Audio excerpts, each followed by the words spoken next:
Alright, so hello fellow nerds, it's Alicia and Corey here for a special edition of Reviews in the Park. Yay! Yay! Because why not? Zach and Jeff don't get to have all the fun. That's right. So, we're out here, not in the park, we're actually in our side area of our apartment complex. It's still pretty, it's still outside, so... There's a tree here, so it counts. Yeah! Today we're going to be talking about the Maze Runner Scorch Trials movie that just came out September 18.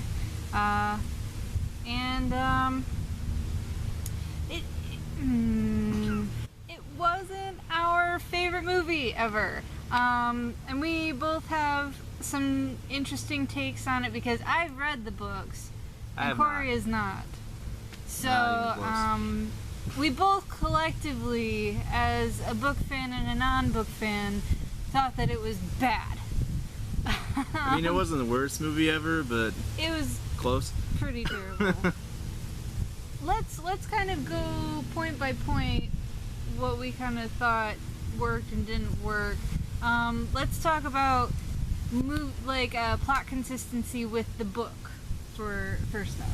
I has no idea about that, but I had to do a complete breakdown of the book for him after we saw this movie. She literally sat there telling me about what happened in the book for like 15-20 minutes. That's how much it took. Yeah, because it was absolutely nothing like the book. I think I counted like maybe 2 scenes where it was actually from the book. It was basically rewritten. The whole thing was rewritten, and it's like writing scripts for movies based off of books is like the easiest thing because everything is already written for you. You just gotta format it in a different way. Like, it's not that hard, guys. But you know, apparently it's really difficult to stay true to what the books had intended. Who knew? I don't know. Yeah, seems like a if it ain't broke, don't fix it sort of situation. They fixed it a lot, which did not help.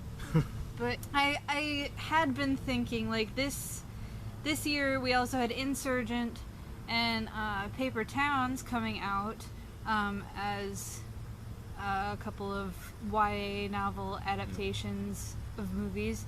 Paper Towns was pretty good. Paper Towns, it was really good. It was a good movie, but it still changed a lot of stuff. It did. And I actually read that one, so yeah. Yeah.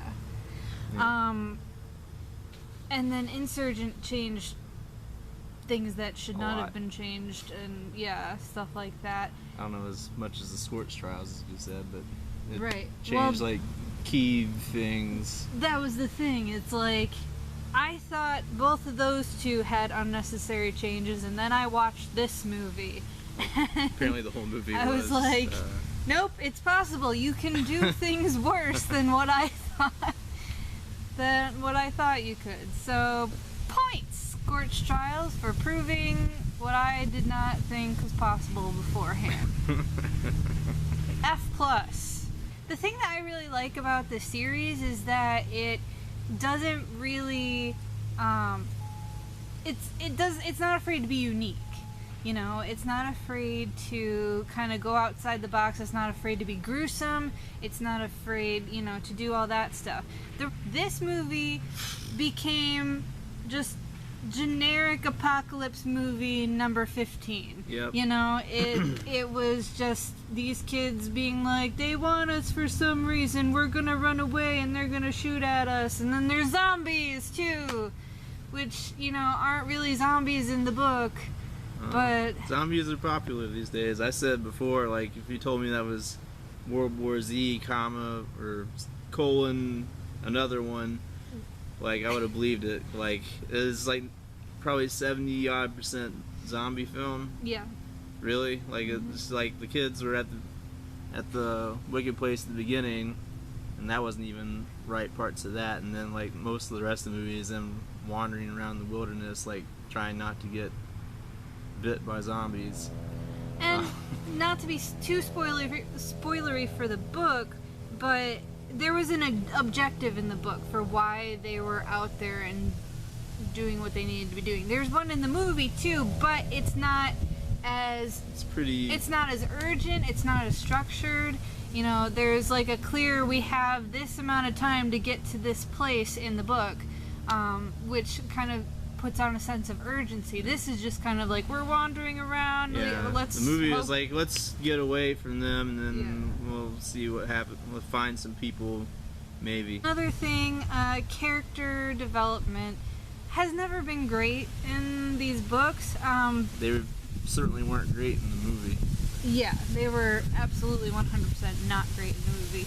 In the books, Thomas has a lot more reflection and a lot more flashbacks and contemplation over stuff that happened in the past. And I feel like that made him a better character altogether. It was just something to kind of give him a little more depth, and we didn't get. Right. We got like a couple of flashbacks. Literally 2 flashbacks, like one in the beginning and like one like later on. Yeah. And it just didn't do anything. It was just kind of.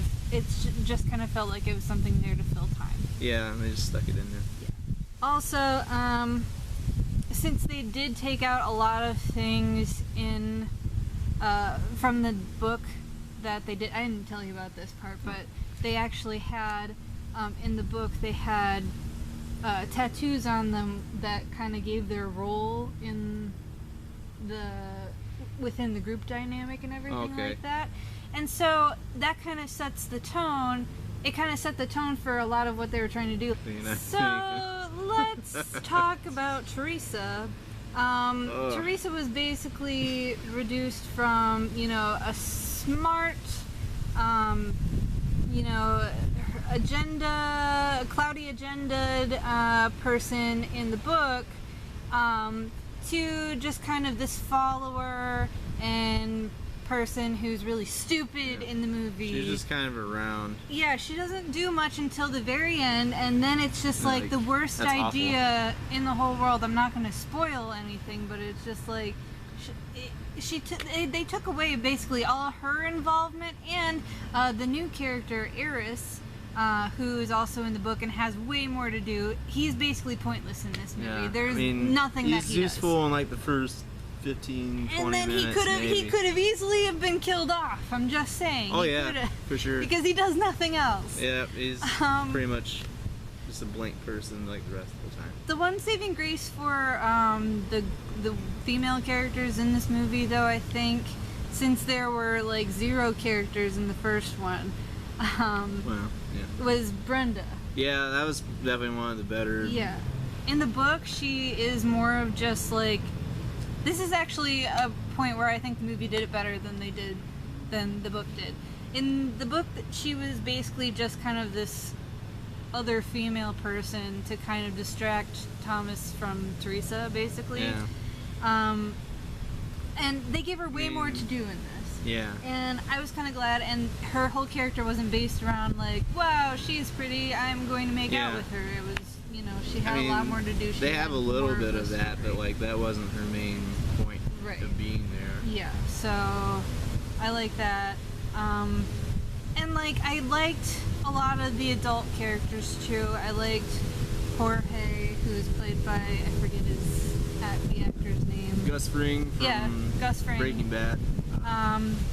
He was really cool. Good. It was interesting to see him play somebody other than Gus Fring. And he was very different from Gus too. He was a lot more kind of erratic. He was more, you know, like whimsical than Gus was, but he still had that kind of like intensity to him too. He's just a fantastic actor. I love him.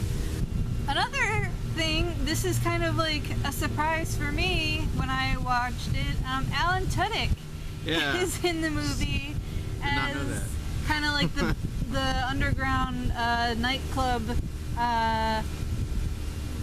leader guy, who's really gross in the book, and he's really gross in. I mean, he played it well. He didn't have a whole lot of action in that, but like, I think he did it well. It was more, to me, it felt like more of an extended cameo than anything, but it was, he's always fantastic. Yeah, I like him in anything. The only one who I wasn't really impressed with, as far as the adults, was Littlefinger. Littlefinger? Yeah, the guy who plays Peter Baelish from Game of Thrones. From Game of Thrones. He plays, I forget his character name because he wasn't in the book. His character made up wasn't. person. I don't know, he just was played off as really typical bad guy, and like he didn't seem to add a lot to the character. There wasn't anything that really distinguished him. It could have been anybody that really did that. And like I don't know what accent he was going for. Yeah, sometimes he would be doing an American accent, and then sometimes he would slip into his Irish accent. And it'd be like, I think it's just him, you know, not knowing how to do this accent as well as he could have. Well, the look of it was okay. So it took away a lot of the uniqueness that I think the landscape has in the books. Yeah.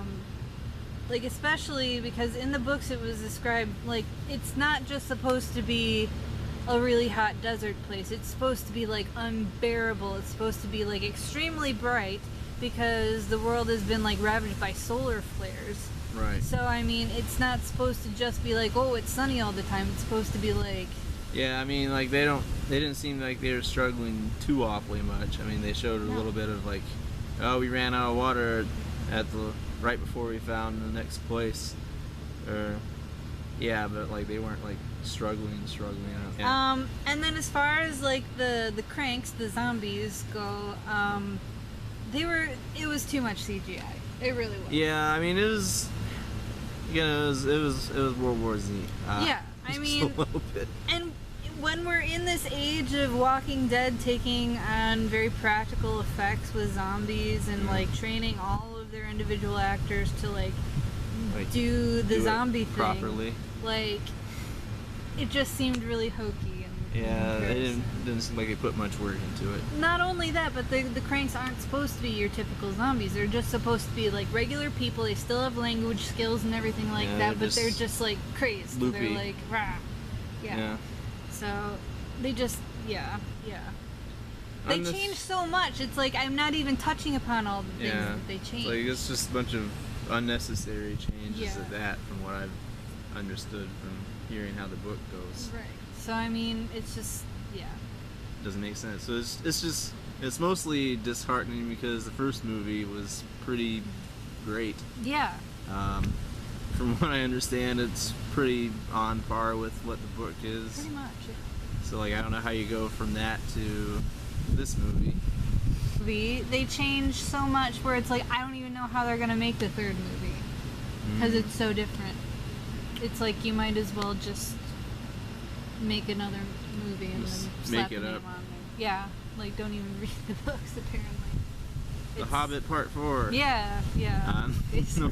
So yeah, I mean, that's what we have to say about this movie. It was. If you like generic apocalypse movies, this is the movie for Feel you. free. But if you want, if you don't want to know what's going on, like I don't think they even really explain anything from the first movie, do they? No. So like, if you went into that movie without watching the first one, you'd be like, "Who the heck are these people? Mm-hmm. Like, what is going on?" Like, very, very much just basic post-apocalypse movie with zombies. Yep. Yeah.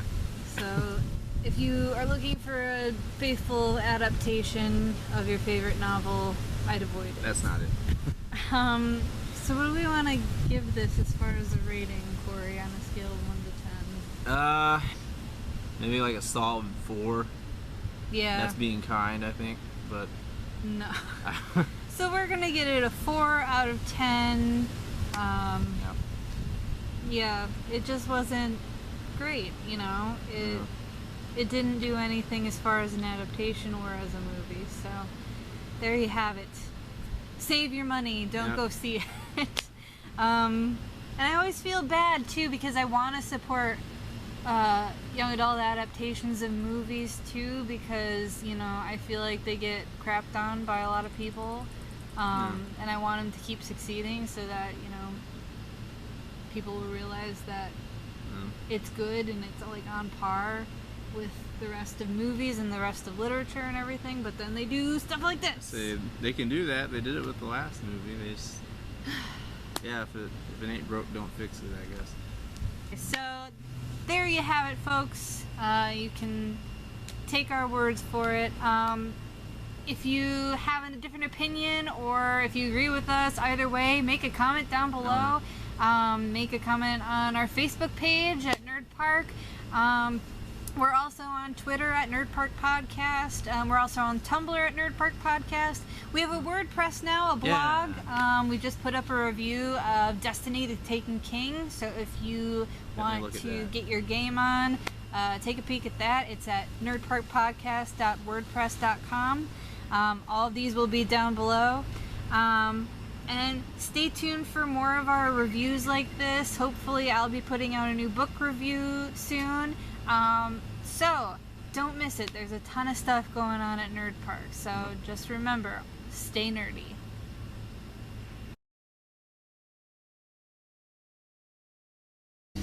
I'm surprised we made it through that whole thing without swearing. I know. No. That's great.